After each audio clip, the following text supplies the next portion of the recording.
and how many they needed. And this week, Stanbic will be distributing those nets to help fill the gaps.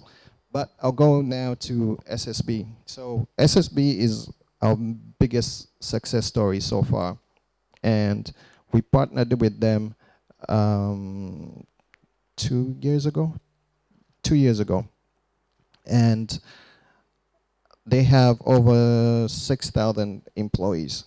And they have 4 clinics. Now, what they did, when they partnered with them, they distributed nets to all their employees and their families. They then stocked their clinics with the right medication, with Seto. And then they had, they stocked their clinics with RDTs, the rapid diagnostic tests. Now, the reason why we advocate for the rapid diagnostic tests, the RDTs, is because with a microscope, it is prone to human error when they're looking down through the microscope. Whereas with the RDTs, it's like the HIV test. You just prick your finger and it gives you a positive and a negative. So what they saw was they saw an 80% decrease in absenteeism due to malaria. So they had more people, well, they had more people calling off work because of malaria, and they reduced their health expenditure by a third in the 2 years that they've joined the campaign. There's a presentation that goes deeper into that, but I didn't have it. I should have got it from them. You're all aware that SS Bahrain and Company Limited is also having a football team, or a football team known as Azam Football Club. But in this juncture, I would like to say that SS Bahrain and Company Limited used to sponsor the tournament of Under-20 High Cup. So from that event, all the jerseys which have been worn by the players had some logos representing United Against Malaria and the SSB or Azam or High Cup, whichever you may call. Then we tried to go ahead that apart from stamping those logos on our jerseys for High Cup, which have been sponsored by Bahresa as a company, we also stamped our bags, which carried the flowers which has been produced from Said Salim Bahresa and Company Limited, bearing the message of United Against Malaria, or tuungane kutokomeza malaria.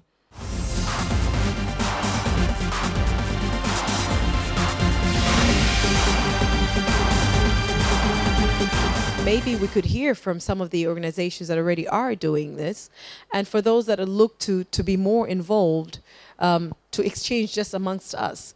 Because the question really is, what kind of return of investment, does it make business sense? And how much of a business sense? I don't want to make a great investment and then it's marginal. I don't want to make an investment outside of giving health insurance to my employees, and I don't see the returns. Find unfortunate is that we steer this discussion towards what is there in for you on a financial point of view. I think for a lot of businesses, not so much what is it gonna cost me. It's more in terms of money, hard cash flow. But it's more, Michael, if I may defend the tourism sector in terms of the resistance to hanging nets in hotels, then we're talking about our image towards our guests, our visitors to Tanzania. That has nothing to do with the employees. That is a complete different issue. So for our employees, absolutely, we will do anything. For our overseas guests, this is not the domestic tourism sector we're talking about now. We, of course, want to be careful in also confirming the message that there is malaria. When you hang a mosquito net over a bed in a guest room, then the psychological effect is that whoever enters that room thinks, oh, there must be a reason why there is a net. So that is a little bit the discussion we were having with Michael. And of course, in certain areas, as you pointed out, in Tanzania, we also do not have malaria cases. In certain parks, we can do without the nets because there is no mosquitoes. Most of the people, they know what we are doing. They see what we are doing against malaria. As foundation, as Vodacom, it's really down into our hearts because the ones who are affected, they are our future customers or our customers. So we feel so much bad to lose one of the customers or whatsoever because of the malaria. So the effort as a foundation and Vodacom, it's so big. We are not doing it worldwide because Vodacom is under Vodafone, and as you know, most of the countries, they are not malaria affected like us. So it's just like Vodacom Tanzania initiative, but we are doing a lot. Thank you. Thank you very much. Last year, we worked with John Hopkins University Commit to promote, I guess, against malaria and pregnancy campaign. In the campaign, there was advocacy, and we contributed towards creating awareness for malaria and pregnancy with women and making sure that the women take the right medication. And also we contributed in the release of a film, Chumo, which was locally produced, and it spoke about malaria in a way that it's not a documentary, but it's an entertainment film which is also educating people about malaria and preventing malaria, and telling people about sleeping under mosquito nets and all that.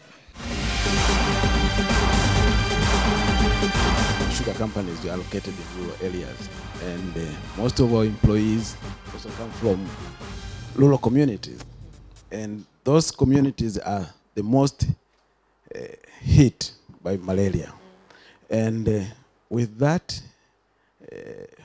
situation, we take this program seriously. We want to participate in this program seriously.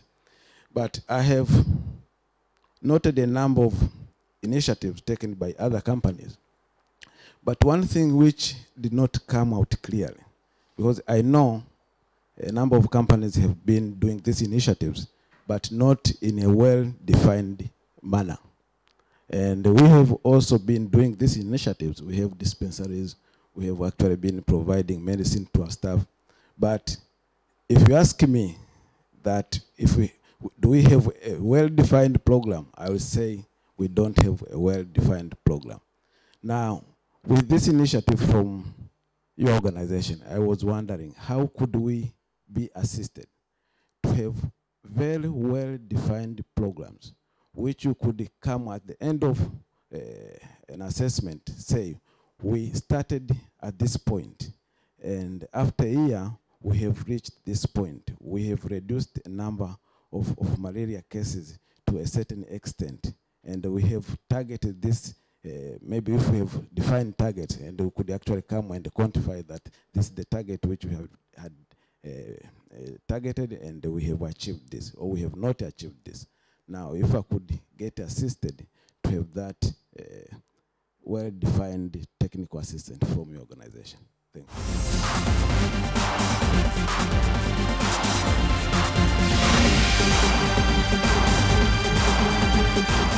Dar es Salaam, we were having a pilot project to try to deal with larvae, which later on can develop to adult mosquito. We started with 15 districts. We are now going for 15 wards. We are now going for 60 wards, and later on to cover the whole city of Dar es Salaam. And in addition to that intervention, we are now building the manufacturing company in Kibaha, which will be producing larvicidin. For a company like Mtibwa can buy those larvicidin and put in their swamps, where larvae can grow and later on become mosquito, which can transmit malaria. So to be sincere, we are not confined to one intervention. We have different intervention. The only issue sometimes to scale up all intervention for the government alone cannot do it alone. For example, in one district of Mleba, to spray one phase of spray, it costed about 400 million. Think about the district, 131 district of this country. Do you think the government alone can do that? That is why maybe we are inviting partners to say, hey, please come, join our hands and see what you can do to make sure that we can not only control, but eliminate malaria. Thank you so very much about sharing what's happening with the country, because with John Hopkins' presence in every ward and with government working to fight against malaria in some areas, should there be a shortfall of 500 million for an intervention in one area? Ulisema umetoka from 41.3% to 4%.